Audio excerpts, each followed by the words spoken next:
Un guide pratique de commercialisation du bétail est mis à la disposition des acteurs du domaine. Producteurs, commerçants de bétail et autres acteurs concernés pourront ainsi connaître les textes régissant les droits des acteurs de la commercialisation du bétail. Le bal de costumes traditionnel de l'ORTM, une soirée d'expression culturelle qui a tenu toutes ses promesses la nuit dernière au Centre international de conférence de Bamako CICB, les temps forts de l'événement à suivre dans quelques instants. Samedi 27 mai. Madame, Monsieur, bonjour et bienvenue dans ce 13h. Le CILS, à travers le PRAPS, de projet régional d'appui au pastoralisme au Sahel, vient de réaliser un guide pratique de commercialisation du bétail. Il a donc organisé une session d'appropriation du document à l'intention de tous les acteurs concernés. Ce document va leur permettre de connaître les textes régissant les droits des acteurs de la commercialisation du bétail. Traoré. Tracasseries, taxes illégales ou abus de tout genre sont entre autres difficultés que rencontrent les acteurs de la commercialisation du bétail.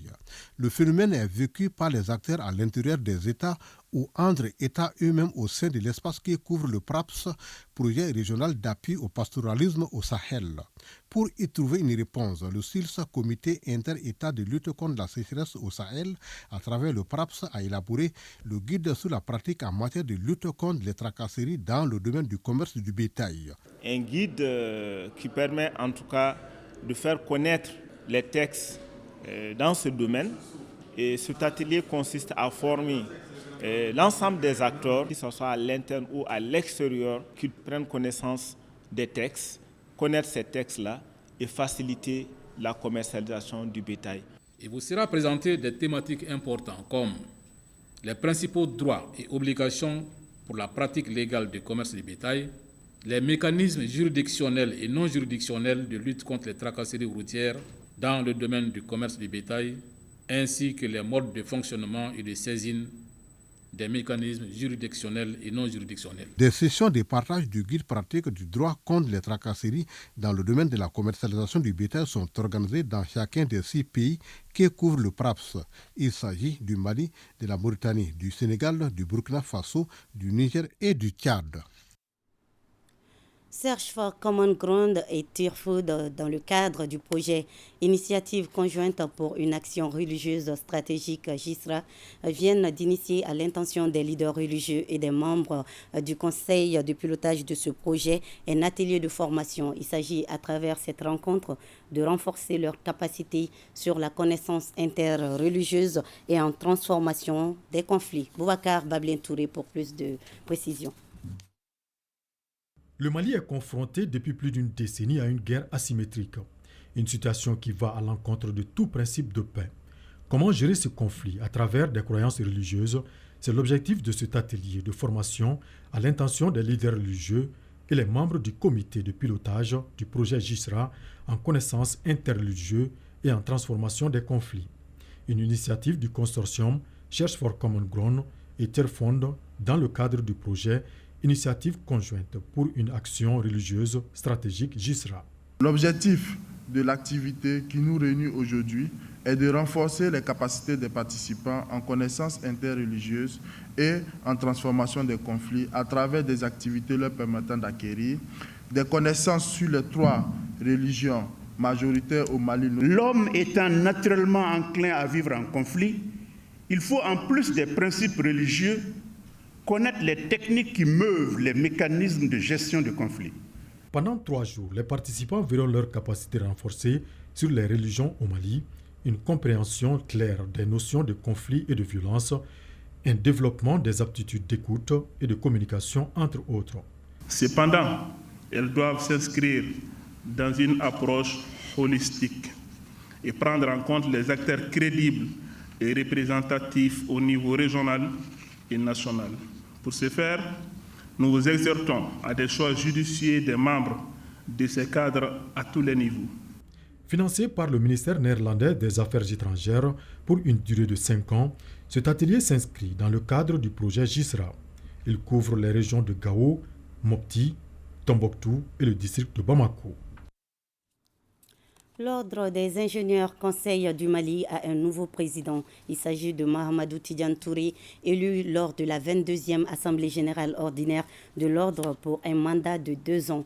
Le nouveau président de l'OICM mesure la portée de la mission qui l'attend et va tout mettre en œuvre, selon lui, pour booster davantage les ambitions de l'Ordre. Le point avec Arju Matina. Jour d'Assemblée générale ordinaire pour l'Ordre des ingénieurs conseil du Mali. Après 2 ans à la tête de la corporation, Arbonkana Maïga passe le témoin à Mahamadou Tidjani Touré, qui est élu lors de cette activité statutaire.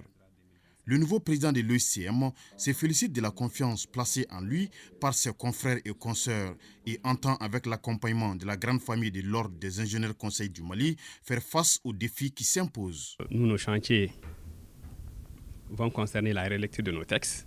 On va s'atteler vraiment à la construction de notre nouveau siège. On va s'atteler aussi à nous organiser à l'interne pour que les ingénieurs conseils retrouvent toute la place qui leur revient dans le secteur du BTP. Tenu dans une atmosphère sereine et conviviale, en présence de plusieurs responsables d'autres secteurs, le président sortant lors de la cérémonie d'ouverture des travaux se réjouit d'avoir apporté sa pierre au développement de la profession et à la consolidation des acquis. Avec comme objectif une meilleure prise en compte des préoccupations des ingénieurs conseils par la concertation et des rencontres avec l'administration et nos partenaires. Vous passerez en revue le rapport d'activité soumis afin d'apporter les amendements pertinents, de vous assurer de l'efficacité et de l'efficience des actions du Conseil et d'inscrire l'organisation dans l'optique de l'amélioration de la qualité des services rendus. Le nouveau président de l'Ordre, Mahamadou Tidjane Touré, dirigera un bureau de 7 membres. L'école Montesquieu de l'Académie Rive Droite de Bamako s'adjuge le trophée de la 8e édition du concours pédagogique sur les défis et enjeux du continent africain. Organisé par la Tour de l'Afrique, le concours mettait en compétition plusieurs écoles des académies des 2 rives de Bamako. Des attestations aussi ont été de reconnaissance, bien sûr, ont été décernées à l'occasion de cette cérémonie qui entre dans le cadre de la commémoration de la Journée de l'Afrique. Batraouri. Un trophée pour la meilleure école qui s'est illustrée pour la culture de l'intégration africaine en cette journée du 25 mai, journée de l'Afrique, et c'est l'école Montesquieu de l'Académie Rive Droite de Bamako qui est lauréate de ce concours. L'objectif, c'est de faire connaître aux élèves leur continent. On parle des défis et enjeux du continent. Tout ça, c'est pour ramener un peu l'esprit de la jeune génération sur le continent, parce que l'avenir, c'est eux. Je suis contente. J'encourage tout le monde à participer à ce concours. L'Afrique est un bon continent. Une conférence débat est organisée à l'occasion pour amener les jeunes à cerner le sens de la journée de l'Afrique. Les échanges portent sur le thème « Pour que les armes se taisent, quel est le ressort culturel pour bâtir une Afrique émergente ?» Le fait de dire à nos enfants que nous formons un peuple, nous sommes divers, mais nous ne formons qu'un peuple. Ça permet pour cette jeunesse qui est notre avenir de peut-être diminuer ce crépitement des armes dans les années à venir. L'événement s'inscrit dans le cadre de la commémoration de la Journée de l'Afrique. C'est d'ailleurs pour cette raison que plusieurs personnalités ont reçu des attestations de reconnaissance en raison de leur effort pour l'unité africaine.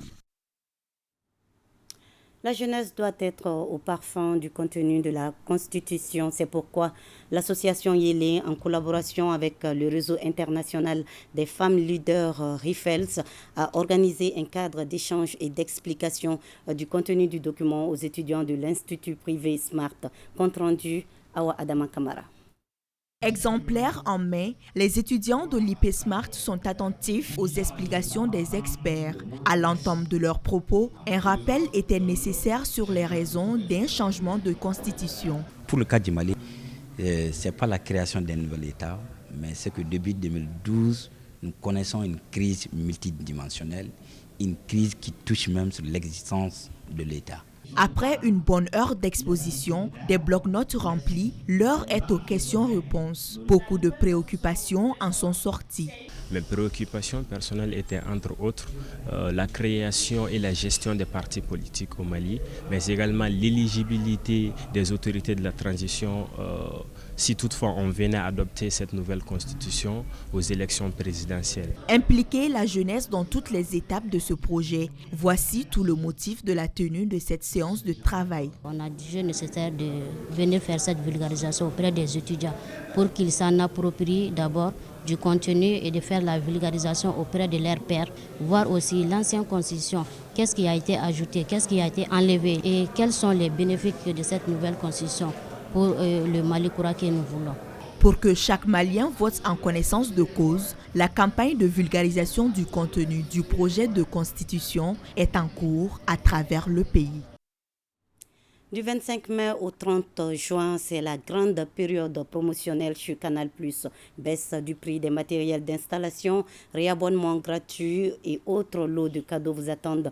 L'information a été donnée par les responsables de la structure au cours d'une conférence de presse. Mohamed Nama Keita et Aruna Diara pour plus de précisions. Des responsables de Canal+ à la rencontre de la presse. Au menu des échanges, la structure lance une série de promotions à l'intention de ses abonnés dès ce 25 mai. Nous avons deux volets concernant cette campagne. Le premier s'adresse à nos primo-accédants, en fait ceux qui n'ont pas encore de décodeur et qui en veulent. Nous adressons une campagne promotionnelle à l'endroit de ces clients-là, où on aura un décodeur à 5 000 francs CFA. Le deuxième concerne donc toute la partie consommation. Tous les abonnés qui vont venir pour renouveler leur abonnement auront droit également à ce qu'on appelle des ouvertures de droits sur des formules. Nous lançons également une grande tombola pour nos abonnés qui se tiendra en 3 parties. Donc du 25 mai au 18 juin, nous aurons chaque jour 2 gagnants. Donc un premier gagnant qui aura un mouton, un autre gagnant qui recevra un abonnement Évasion Plus qui est à 20 000 francs. Et du 19 juin au 30 juin, nous aurons également tous les jours 2 autres gagnants. Un abonnement Tout Canal Plus 40 000 francs et un autre abonné qui aura un abonnement Évasion Plus à 20 000 francs. Une tombola avec à la clé un billet d'avion pour un aller-retour Bamako-Dakar. À cela s'ajoutent les frais de voyage, précisent les responsables de Canal+ Mali. Redonner de l'espoir aux déplacés. Oui, l'Association pour la promotion des entreprises féminines AMAPEF renforce la capacité des élus communaux pour mieux répondre aux attentes des personnes déplacées internes. Elle vient à cet effet de doter les participants des communes couvertes par ce projet d'astuces leur permettant de mieux servir les déplacés. Reportage Idrissa Keita. C'est parti pour la formation sur la mise en place d'instruments efficaces de planification des actions de développement à l'adresse des 112 conseillers communaux. Ces participants sont venus des communes de Koro, Douanzan, Bankas, Sokura et Mopti pour renforcer leurs capacités en matière d'intégration et de protection des personnes affectées par le déplacement. Notre souhait est que les PDI tirent le maximum de profit de ces échanges afin que vous puissiez nous accompagner au niveau de vos communautés avec lesquelles nous travaillons. Ceci nous paraît être un challenge pour que nos actions futures soient beaucoup plus durables. Durant ces jours, les échanges vont porter sur la sécurité et la gestion de l'information, le phénomène de déplacement et le rôle des collectivités, entre autres. La dynamique partenariale, indispensable à la gestion des déplacés, à l'amélioration des conditions de séjour des déplacés, exige une implication des acteurs de proximité que vous êtes. Cette formation s'inscrit dans le cadre du projet Redonner espoir aux déplacés RED, un projet composé d'un consortium d'ONG locales du Burkina Faso, du Niger et du Mali sur financement de l'Union européenne à travers le Bureau des Nations Unies pour les services d'appui au projet du Sahel, LEAD INOPS. Environ 174 000 patients ont été consultés par Médecins sans frontières en 2022 dans les régions de Mopti, Bandiagara et Douanzan. L'information a été donnée au cours d'un café de presse de l'Organisation médicale humanitaire internationale. Boubacar Sangari. Les forces de changement avec Yerawolo Debout décidé de faire un appel à la nation donc, pour donner carton rouge ici présent à l'aménagement qui s'est dit force d'interposition. Nous sommes là ici pour dire non à l'aménagement, pour dire non aux allégations, au rapport mensonger de l'aménagement. Donc le message c'est de dire à l'aménagement dehors, de dire à l'aménagement dégage, de dire à l'aménagement out. De demander purement et simplement le retrait de l'aménagement. Donc c'est dur, on en a marre de l'aménagement. Voilà, vous l'aurez compris, c'était là plutôt Monsieur Samba Koulibaly, porte-parole des forces du changement, qui donnait plus de précisions sur la conférence débat organisée par les forces du changement qui demande le départ de la MINUSMA. Environ 174 000 patients ont été consultés par Médecins sans frontières en 2022, je vous le disais, dans les régions de Mopti et Bandiagara et Douanza. L'information a été donnée au cours d'un café de presse de l'Organisation médicale humanitaire internationale. Boubacar Sangari.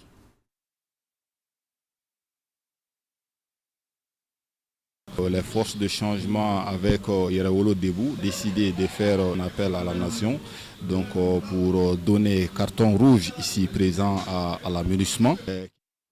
Voilà, des problèmes techniques. Nous allons poursuivre ce journal. Je vous l'annonçais en titre, le bal de costume traditionnel de l'ORTM. C'était hier soir au Centre international de conférence de Bamako, CICB, une soirée d'expression culturelle pour magnifier la chaîne 2, ORTM 2, et promouvoir la culture malienne dans toute sa diversité. Je vous propose de suivre quelques réactions au micro d'Ibrahim Kaoukonate et Idrissa Balo.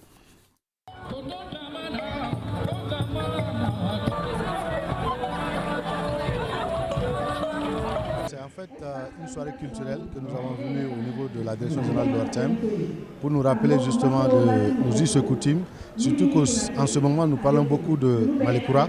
Malekura te dore anga siganga koroleuma. Donc anga siganga koroleuma oeni kenena nyona do. Vous avez vu l'espace ce soir, nous avons la mosaïque générale du Mali parce que c'est ça aussi le Mali, un arc-en-ciel de culture, un arc-en-ciel de coutumes et toutes les ethnies se retrouvent ici. Aujourd'hui, vous voyez à ma droite les Minyanka, vous avez à ma gauche le Peul. Moi-même, je suis habillé en Targui et certains sont habillés en Dogon. Donc, c'est ça aussi le Mali. En fait, nous avons organisé justement cet événement pour magnifier l'anniversaire de la chaîne 2 qui a été initiatrice de cet événement. Aujourd'hui, nous sommes pratiquement à la 3e ou à la 4e édition. Donc, l'anniversaire de la chaîne 2, mais aussi l'anniversaire de ORTM 2. Que nous retrouvons ici à travers ce bal de costume. Vous avez vu cette foule bigarrée qui est la manifestation du Mali pluriel, le Mali divers, le Mali avec la diversité de sa culture, plusieurs formes d'expression culturelle, la diversité raciale, ethnique, linguistique. Alors, donc c'est tout le Mali qui est ici ce soir. C'est tout simplement fabuleux. Et c'est une soirée qui démontre toute la vitalité, la profondeur et la densité de la culture malienne. Vous avez vu, c'est une soirée haute en couleur et en sonorité. Toutes les sonorités du Mali sont là.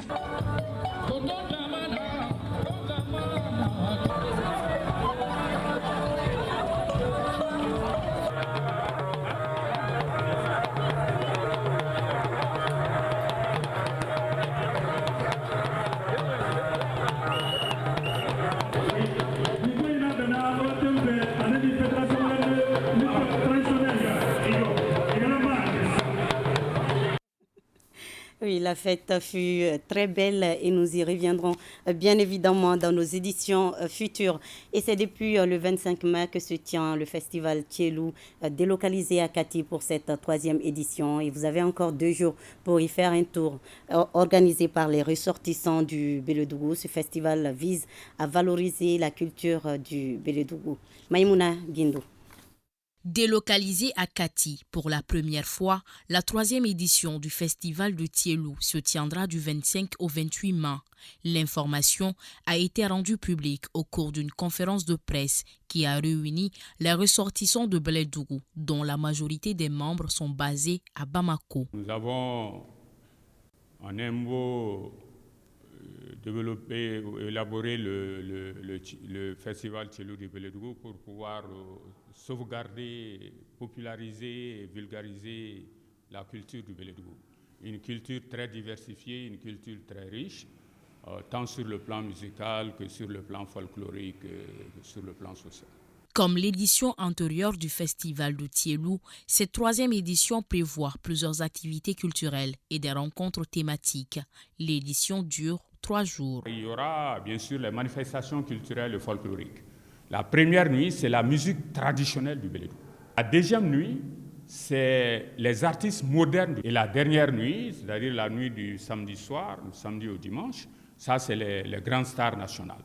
La coordination des associations et des ressortissants de Blédougou-Kafoton est à pied d'œuvre pour la réussite de ce rendez-vous de donner et de recevoir. Au-delà, vu la proximité de Kati et Bamako, cette 3e édition, telle qu'elle s'organise, pourra mobiliser les Maliens autour de l'unité, de la paix et de la cohésion sociale.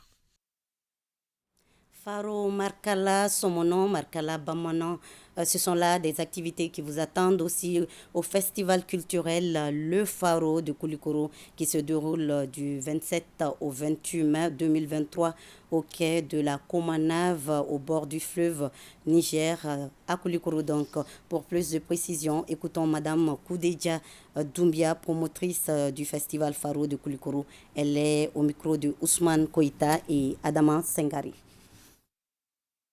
On a programmé beaucoup de choses culturelles pour apprendre les jeunes à connaître ce qu'ils ne connaissent pas sur nos cultures d'avant.